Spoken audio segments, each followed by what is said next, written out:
Think about this. Your friend asks you about your weekend and you've just gone to see a movie. They'd never heard of it and ask what it's about. How would you describe it to them? The chances are you'll give an overview of the story. It's about this somebody who goes and does something or has something happen to them. You'll list a series of plot points, probably up until the point where saying more would be spoiling it. Story is usually the key point of reference for films and plays. While each of the elements of story, character, dialogue, theatricality, and drama or comedy are important, story is probably what matters the most.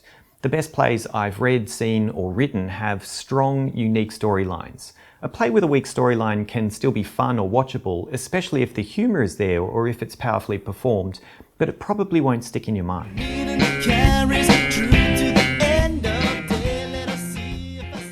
A short play is the perfect amount of time to explore one theme thoroughly, or two themes if they're interwoven. With 10 minutes, you don't have a lot of time to develop multiple storylines or cover multiple concepts. Trying to cram too much in will probably make your play confusing, superficial, and hard to connect with. A story which has layers of meaning and depth beyond a few jokes or dramatic scenes will certainly have a greater impact than a simple or linear plot. If you have a comedy with some great gags, add in some satire or social commentary and you'll have something more memorable. One thing I see a lot is a long setup leading to a single twist at the end. Now, unless that payoff is absolutely brilliant, a 9-minute setup will be way too long if there isn't depth to the story. So ask yourself, what is my play about? Is my idea interesting and original, or does it need something more? Is it a new angle on an old topic? Does it work on multiple levels, or do I need to add more depth? It's great to challenge your ideas and see if you can develop them further.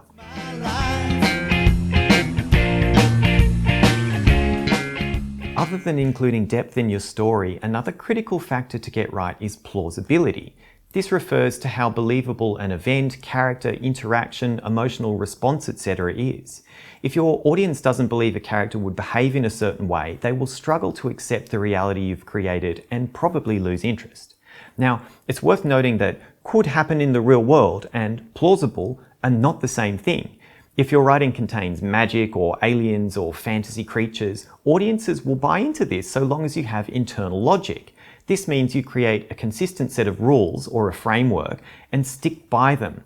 When you break the rules of your own world, the internal logic has been shattered and you lose plausibility. Think of a fantasy novel. It has wizards, monsters, and dragons, but we can accept it all. Why is that?